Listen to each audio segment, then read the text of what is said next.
What is up, plant friends? Wait, that's not usually how I start this. Um, oh, hello, plant friends. Welcome back for another episode. I hope you guys are all doing well and staying healthy and happy. In this episode, we are going to talk about the Philodendron Melanochrysum. So I reached out to the Instagram world and I asked people to share clips of their Philodendron melanocrysum. Thank you so much for everyone who contributed. And I think it's great for us to just kind of see how these plants look in different environments, different sizes, different conditions. So it's great. And then also some people were very generous and were able to talk to us about their plant.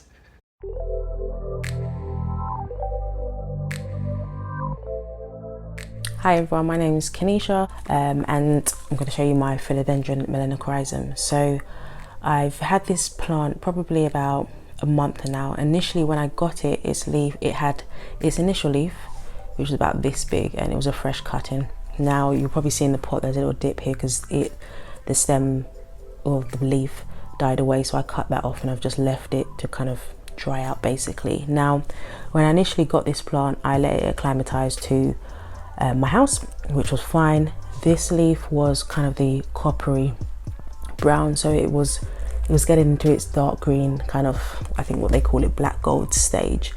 Now this leaf was actually probably started to come through and it stopped here and it wasn't doing anything else, and I was just a bit like, okay, maybe the soil's too wet, so I changed the soil. That's because the first leaf turned yellow. It still wasn't doing anything. I put it in my greenhouse. It still wasn't doing anything, so I thought, let me bag it up.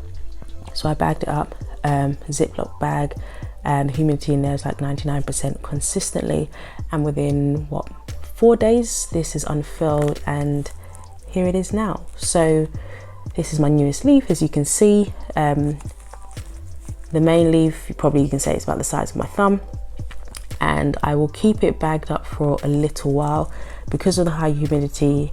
You can see that the aerial roots are starting to form, so I will create a moss pole for it and put it on there and just see how quickly it grows, because it's supposed to be a quick grower. So initially I was a bit concerned because it wasn't growing as quickly as I thought it was, and obviously the humidity has helped with that. So I will put it on a pole and we can see how quickly and big we can get these leaves. But this is my first melanochrysum and I'm looking forward to growing it. Thanks.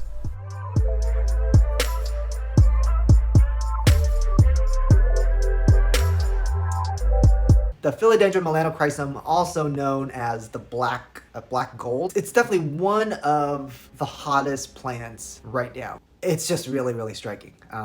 It's black leaves, really pretty. The texture is velvety. It's one of the velvety leaf philodendrons. Super fun to feel if you like to feel them or your friends let you feel theirs. Very fun. Also, they get huge, right? If you get a mature specimen, I think the leaves can get up to like 2 feet or something.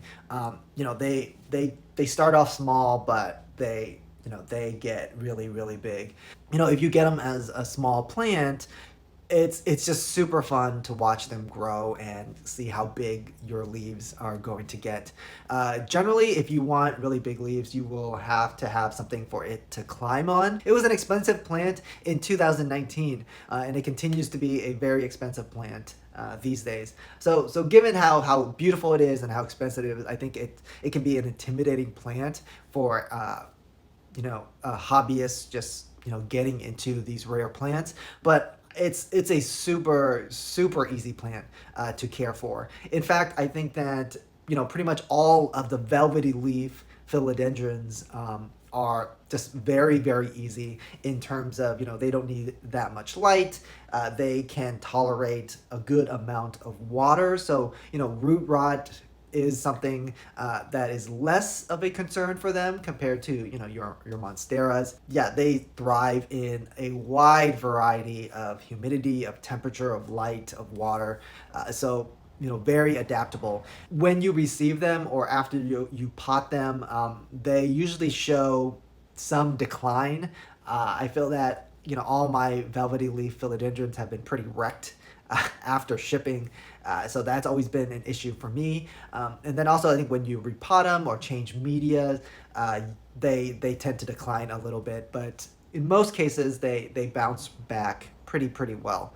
I think it's an excellent plant to get as a cutting, and when I get them as a cutting, I just put them in water and wait for the roots to develop that way before I put them into moss or soil. Other people do it differently. Other people try to propagate in moss, and then some daring folks even do it directly into a soil substrate.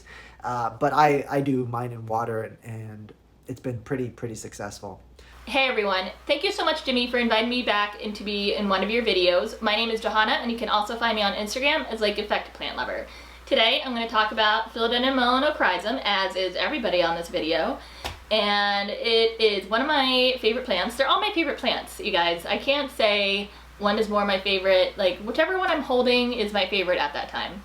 But this plant lives in one of my greenhouses. I have 3, and there's going to be more because I'm a little bit of a plant hoarder. And it really does well in there. I water it occasionally. It stays really humid in there. I find that I don't need to water it as much. Like, the humidity and the moisture stays really in there. I do spray down the moss bowl. I try to do it every day, but you know what? I'm a busy girl, I forget. And it grows great. It grows easy. It grows fast. I think it puts out a leaf almost like every 2 weeks, if not more, even during the winter. And I've already upgraded this moss pole 3 or 4 times. This was just upgraded maybe about a month ago, and it's already outgrowing this moss pole. This leaf got too close to the grow light, so that's why it has this little defect. I'm sorry plant. But yeah, I highly recommend anyone who wants one of these to get it. Do not be intimidated by it. I did get one off of a seller, and I had to work on rerooting it.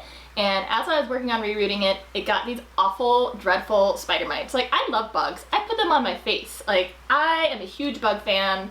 They're great, they are necessary, but for some reason, these little red doodads really skeeved me out. And I just tried to treat it as much as I can, but in my aggressive treatment of it, I killed the leaves, and the plant didn't make it. And instead of throwing the stick that remained out, I was like, all right, well, let me just stick it in moss and see what happens. And now that one is growing really well, and I'm propagating it upstairs.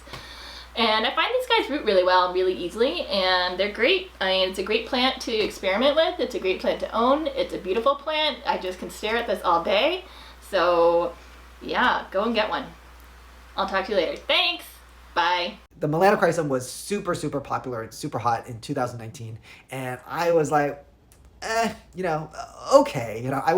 I got one because I wanted to just sort of diversify my plant collection, and also I really like velvety leaf philodendrons.